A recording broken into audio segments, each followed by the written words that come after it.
जय हिंद, नमस्कार दोस्तों। यूएन सिक्योरिटी काउंसिल क्या है? दुनिया के सिर्फ 5 देशों के पास इतनी ताकत क्यों है? सोचिए, दुनिया में 190 से अधिक देश हैं, लेकिन ऐसा क्यों है कि सिर्फ 5 देशों की बात सबसे ज़्यादा मानी जाती है? अगर पूरी दुनिया किसी फैसले के पक्ष में हो और सिर्फ एक देश मना कर दे तो फैसला रुक सकता है। कैसे? आज हम यूएन के सबसे ताकतवर संस्था का राज जानेंगे। तो चलिए अब हेडिंग समझते हैं और देखते हैं कि हेडिंग हमें क्या देखने के लिए मिलता है। देखिए, हेडिंग हमें क्या देखने के लिए मिलता है उसको समझते हैं।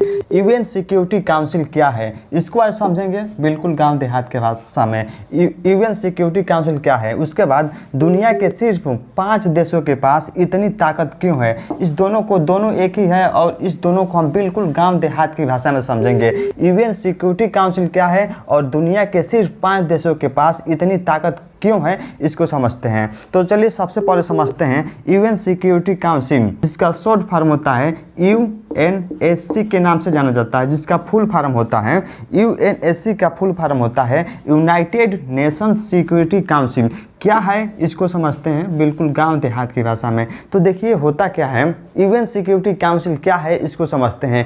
यूएन के अंदर एक बहुत खास समूह है जिसे कहते हैं यूनाइटेड नेशंस सिक्योरिटी काउंसिल के नाम से जाना जाता है, यानी यूएनएससी। इसका मुख्य काम क्या है उसको समझते हैं। दुनिया में शांति और सुरक्षा बनाए रखना इसका काम है। यूएनएससी जो हो गया, जिसका फुल फॉर्म होता है यूनाइटेड नेशंस सिक्योरिटी काउंसिल, इसका काम क्या हो गया? दुनिया में शांति और सुरक्षा बनाए रखना इसका काम होता है। तो चलिए अब समझते हैं व्हाई वाज इट क्रिएटेड, क्यों बनाया गया, यूएनएससी को क्यों बनाया गया उसको समझते हैं। इसके पीछे कारण क्या था उसको समझते हैं। देखिए, यूएनएससी को क्यों बनाया गया? वर्ल्ड वार 2 जैसे ही खत्म हुआ उसके बाद यूएनएससी का गठन हुआ या यूएनएससी बनाया गया। जैसे ही वर्ल्ड वार 2 खत्म हुआ उसके बाद हमें देखने के लिए मिलता है यूएनएससी, इसका गठन हुआ और इसे बनाया गया। तो देखिए हुआ क्या, 1945 में जब यूएन बना, यूनाइटेड नेशंस बना, तब दुनिया ने तय किया कि अगर भविष्य में कोई बड़ा युद्ध होता है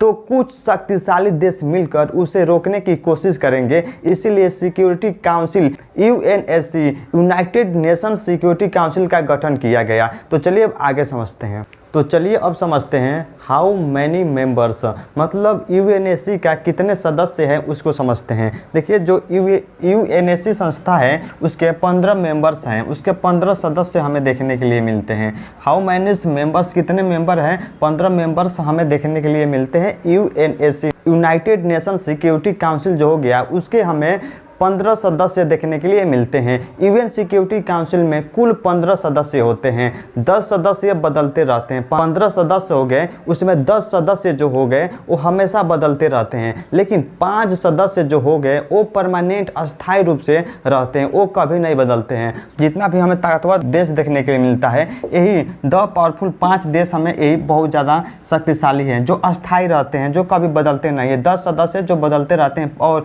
5 जो देश हो गए बहुत पावरफुल, बहुत शक्तिशाली देश हैं, ये कभी नहीं बदलते हैं। देखिए कौन कौन से देश है उसको समझते हैं। पहला देश हो गया यूनाइटेड नेशंस, दूसरा हो गया रसिया, तीसरा हो गया चाइना और चौथा हो गया यूनाइटेड किंगडम और पांचवा हो गया फ्रांस। ये जो 5 देश हो गए ये कभी नहीं बदलते हैं, अस्थायी रहते हैं। यूएनएससी संस्था हो गया, इसमें ये अस्थायी रूप से रहते हैं, परमानेंट हैं, ये नहीं बदलते हैं। 15 देशों में 10 देश बदलते रहते हैं, लेकिन 5 ये जो देश हो गए ये अस्थायी रहते हैं, ये कभी नहीं बदलते हैं। ऐसा हमें देखने के लिए मिलता है। तो देखिए होता क्या है, इन्हें कहते हैं P5। ये जो 5 देश हो गए इन्हें P5 के नाम से जाना जाता है। तो देखिए होता क्या है, यही दुनिया के सबसे ताकतवर देशों में गिने जाते हैं। ये जो 5 देश हो गए पूरी दुनिया में सबसे ज़्यादा ताकतवर देशों में गिने जाते हैं। तो अब समझते हैं व्हाई ओनली दिस 5।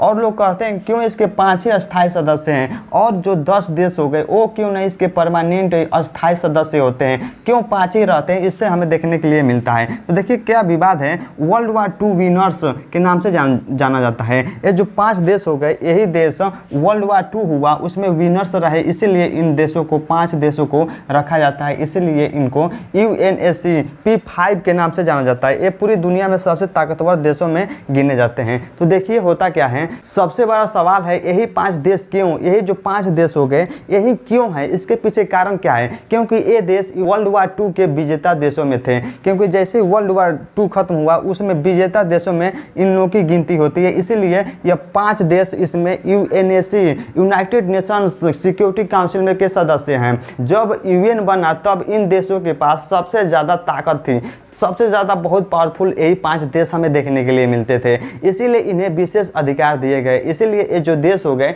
इनको विशेष अधिकार दिए गए हैं।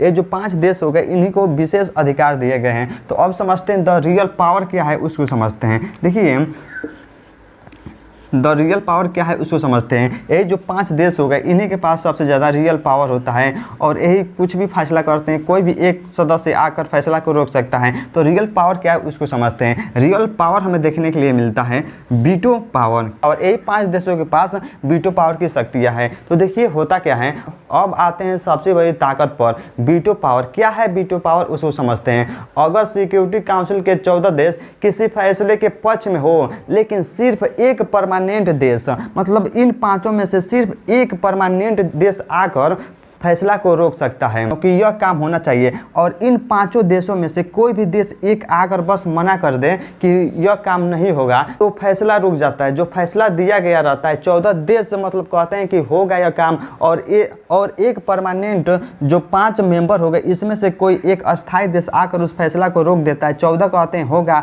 और इसमें से कोई एक आकर कहता है नहीं होगा तो पूरा रुक जाता है। वीटो पावर इसलिए इन 5 को दिया गया है। एक उदाहरण लेकर समझते हैं गाँव की भाषा में।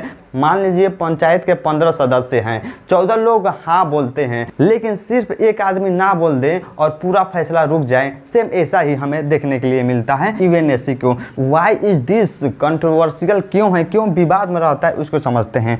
वाई इज दिस कंट्रोवर्शियल क्यों है इसको समझते हैं। देखिए इसमें कहा जाता है क्यों इसको लेकर विवाद रहता है। बहुत देश इसमें कहते हैं कि सब बराबर नहीं। इसमें जितने भी देश हो गए, मान लीजिए 15 देश हो गए और 5 देशों के पास वीटो पावर है और 10 देशों के पास नहीं है, इसलिए सब बराबर नहीं। इसी को लेकर विवाद होता रहता है। बहुत देश कहते हैं कि सब बराबर नहीं है, मतलब सब देश कहते हैं कि इसमें बराबरी नहीं है। कई देश कहते हैं यह व्यवस्था पूरी तरह से बराबरी वाली नहीं है। जो यूएन संस्था हो गई यह व्यवस्था पूरी तरह से बराबरी वाली नहीं है, क्योंकि 5 देशों को ज़्यादा शक्ति मिली हुई है। इसीलिए समय समय पर यूएनएससी में सुधार की मांग उठती रहती है। तो अब समझते हैं इंडिया यहाँ पर क्या हमें देखने के लिए मिलता है। इंडिया एंड यूएनएस इसको समझते हैं। देखिए इंडिया वांट्स परमानेंट सीट।